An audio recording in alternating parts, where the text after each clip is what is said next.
Kinsley, Daddy broke it. Oh man.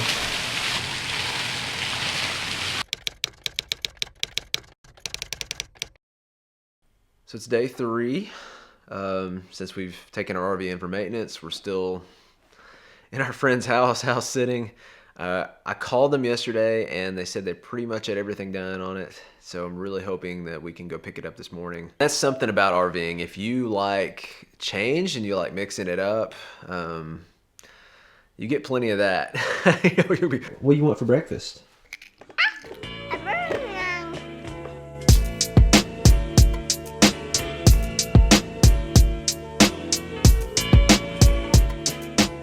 So while we're waiting on that phone call from the RV, Hensley and I are gonna go on a walk to the city playground.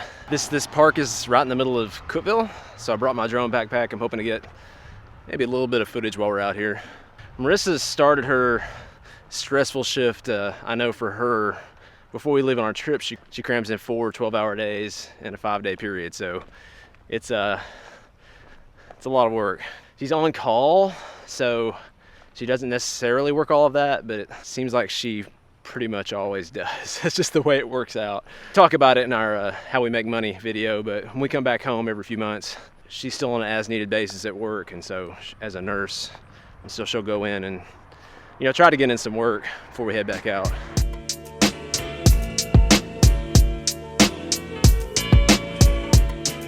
I've been debating on whether or not I want to run. I think I've just been trying to talk myself out of it.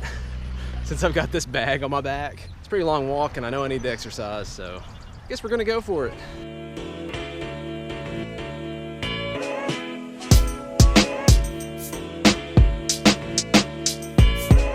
There's no way we'd have the speed to get away from that dog that chose to come after me.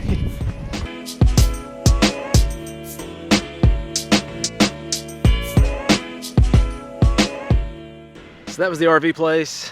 I mean, they got the caliper fixed. That was the main issue, so I think that's good.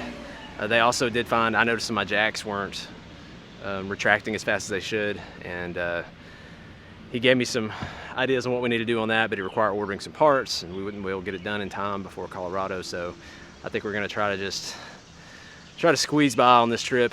If we happen to run into another problem or have to take it into a shop, I'll probably have them go ahead and work on the jacks as well. It does need wiper blades as well, which you can't get locally either. That's the great thing about RVs, by the way, especially these larger ones.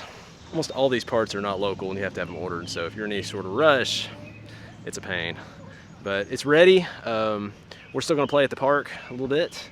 And I've got my brother lined up to help pick up the RV here at some point. Painting. Yeah, you painted. You remember when you painted yours?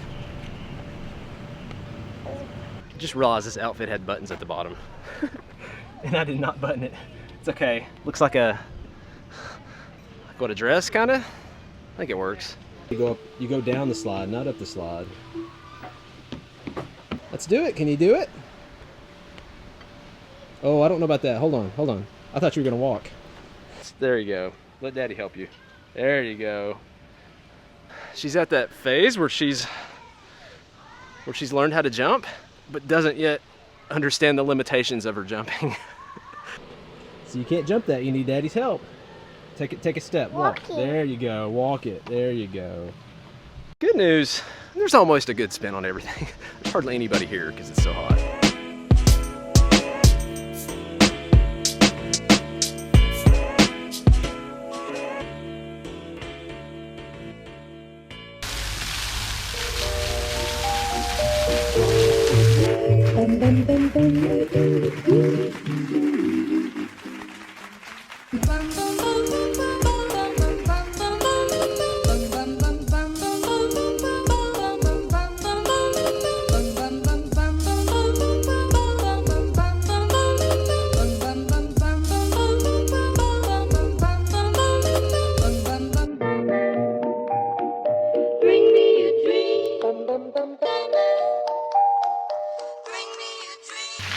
I broke rule number 1 of flying a drone.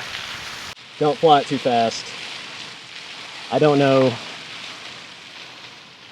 what this is going to require to fix, or if it can be fixed. It doesn't look good though. I ran into that hole right there. Oh man. So again, looking at the positive, I've got one good blade. and a battery that I'm pretty sure is good. Okay, I'm really not one to be positive right now. We had a subscriber ask us why we didn't include making money on YouTube as an income source when we were talking about making money on the road. We're still in the red, thousands in the red. So that's not to say that you can't make money on YouTube. That's not to say that we don't hope to make money on YouTube one day. I'm just saying that if you view it as a possible income source to support you on the road, it can be done, but expect it to take a long time and a lot of investment up front. Our first 3 months working on YouTube stuff, we made $0 an hour. In the first 6 months, that average went up to maybe $3 an hour. And then just in the last month or two, what we make per hour on time we spend on YouTube videos. And this isn't even including time spent, like I'm not even including this right now. Like time spent videoing while we're going places and doing things. It's probably about $6 an hour is what we're averaging right now. It's more like a crock pot than a microwave. We love RVing.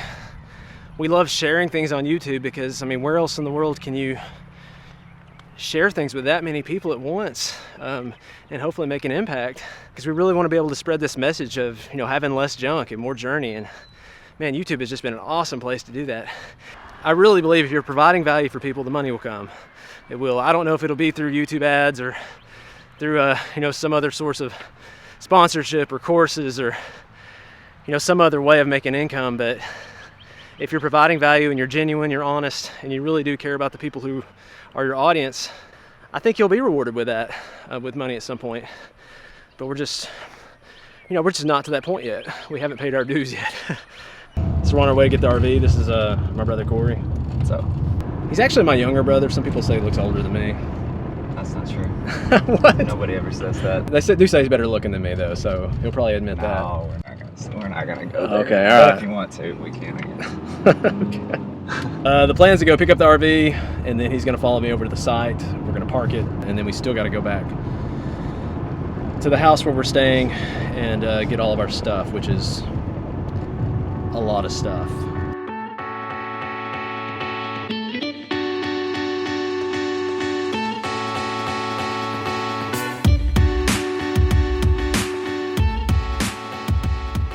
So we RV, but Corey like goes and does stuff that's I would say is even cooler when he can. So he just hiked Mount Rainier, right? Mount Rainier, yeah. Yeah, in Washington. Yeah. So he just got done doing that.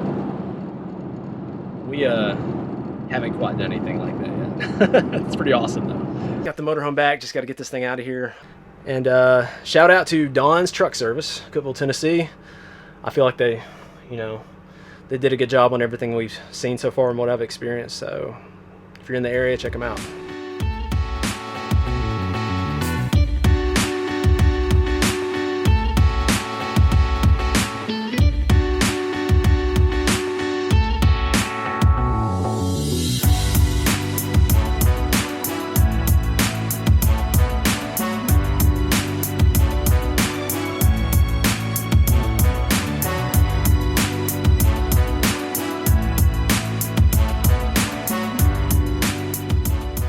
Hi, Hensley. Hi. You want some Chick-fil-A? Chicken. What was the toughest part of climbing Mount Rainier? Physically, you're taking steps. You know, it took us 6 hours to get to the top from the Camp Mirror. That's all you were doing was stepping, walking, like doing a Stairmaster for 6 hours. Mentally, it kind of messed you up because you could never see the top. And there's probably like not any like lemonade stands or anything like that on the way. No. And you were telling me too, the way you hiked was they like had a rope or whatever tied to each one of you, so if somebody fell, the other person caught them because. Right. And put the stronger people in the back. You know, that way you. Were you in the front or the back? Push. Be honest. You know what? I was in the back the entire time. Oh, yeah. Well, I came in the back the whole time, and there was the guy in front of me was an Ironman triathlete. Hey Hensley, you ready to eat?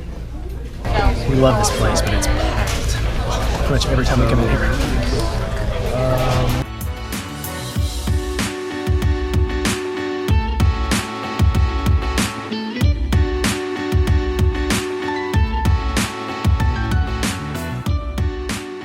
Hensley, you ready to take a nap? No. What? Yes, you are. She's ready. I don't know why the horse. I'm not a horse. I'm a daddy. I'm gonna hop on. You gonna hop on? You're wearing me out, Hensley. It's been about 2 hours packing up our stuff from our friend's house, and are you ready to go back to the RV? And goodbye to the house. And say hello to the RV.